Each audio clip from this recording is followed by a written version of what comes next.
अपनी ज़रूरतों के हिसाब से यहाँ लोग बदलते नकाब है। अपने गुनाहों पर पर्दा डालकर हर इंसान कहता कि ये दुनिया बहुत ख़राब है। नमस्कार दोस्तों, अदिति अग्रवाल थिंकिस्तान से एक नई कहानी के साथ। दोस्तों, एक बार की बात है, एक नगर में आनंद नाम का लड़का रहता था। उस नगर में एक बार फ़कीर आता है। फ़कीर को रात को रहने की जगह नहीं मिलती तो वह आनंद के घर में पनाह मांगता है। आनंद उससे अपने घर में पनाह दे देता है, उसकी बहुत अच्छे से देखभाल करता है। जाते समय उसको ढेर सारे उपहार भी देता है। आनंद की सेवा देखकर फ़कीर बहुत खुश हो जाता है। फ़कीर आनंद से कहता है कि भगवान करे कि तू ऐसे ही बढ़ता रहे, तेरे जीवन में खुशहाली आते रहे, तेरी घर में कमाई होते रहे। फ़कीर की बात सुनकर आनंद कहता है कि तुम गलत बोल रहे हो, ये जो समय है ना, ये भी गुजर जाएगा, ये कुछ भी दुनिया में रहने वाला नहीं है। फ़कीर आनंद की बात सुनता है, मुस्कुराता है और वहाँ से चले जाता है। 2 साल बाद फ़कीर वापस आता है आनंद से मिलने। तब देखता है कि जो आनंद का इतना आलीशान घर था, इतना अच्छा मकान था, सब खत्म हो जाता है और आनंद खुद नौकर की तरह अपने पास वाले ज़मींदार के वहाँ काम कर रहा होता है। उसकी हालत देखकर फ़कीर बहुत दुखी हो जाता है। आनंद के पास जाता है और बोलता है कि तुम्हारी हालत कैसे हुई। तब आनंद अपनी दुखद कहानी उसको सुनाता है। आनंद उसको अपने घर में पनाह देता है, फटी हुई चटाई पर उसको बिठाता है, सूखी ही सही रोटी खिलाता है और उसको खुशी खुशी अलविदा कहता है।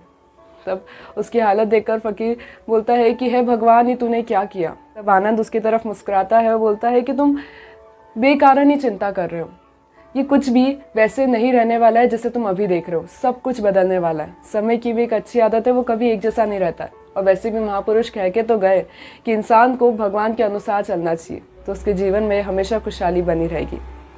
इस धरती पर सिर्फ 2 ही चीज़ें जिंदा रहती, एक आत्मा और एक परमात्मा। उनके अलावा दूसरा और कोई भी इस दुनिया में जीवित नहीं रह सकता। फ़कीर आनंद की बात सुनता है, मुस्कुराता है और चले जाता है। 1.5 साल बाद फ़कीर वापस आनंद से मिलने आता है। तब देखता है कि आनंद बहुत ज़मींदारों का भी ज़मींदार बन चुका है, बहुत अमीर बन चुका है। उसकी हालत बहुत अच्छी हो चुकी है, पहले से कई गुना अच्छी हो चुकी है। उसको देखकर बहुत खुश हो जाता है। तब फ़कीर बोलता है, क्या बात है आनंद, तेरा घर तो वैसा का वैसा हो गया जैसा मैंने कई साल पहले देखा था। इसके पीछे का कारण क्या है।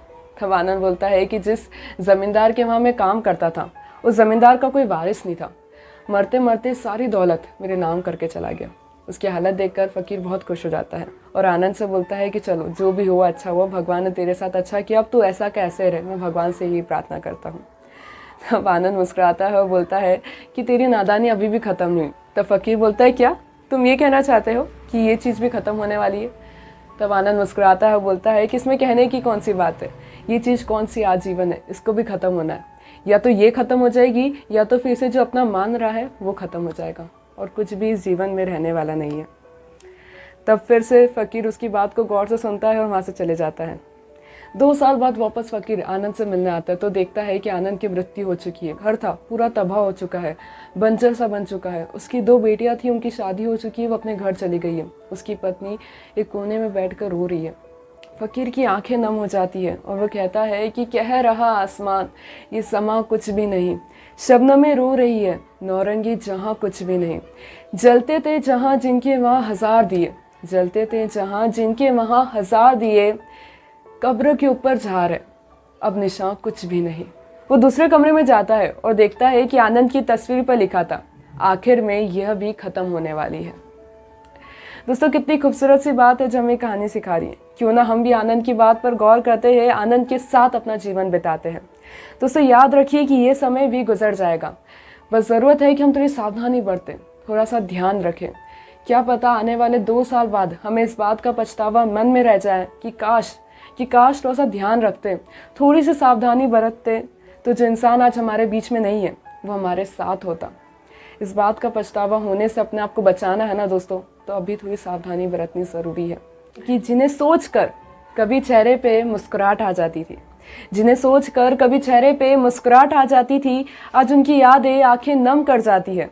आदत तो हो जाती है इंसान को इंसान के बिना रहने की, आदत तो हो जाती है इंसान को इंसान के बिना रहने की, पर ये यादें हैं जनाब जो इंसान को जीने नहीं देती है।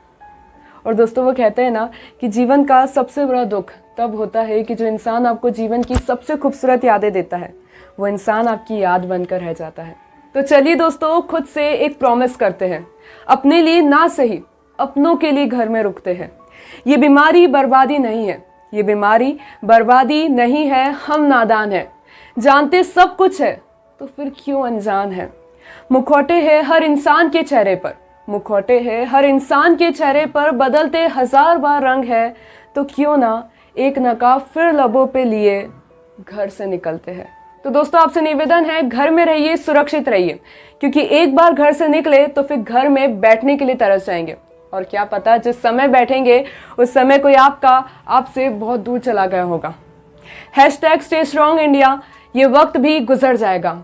थिंकिस्तान, let's change the world together, let's inspire.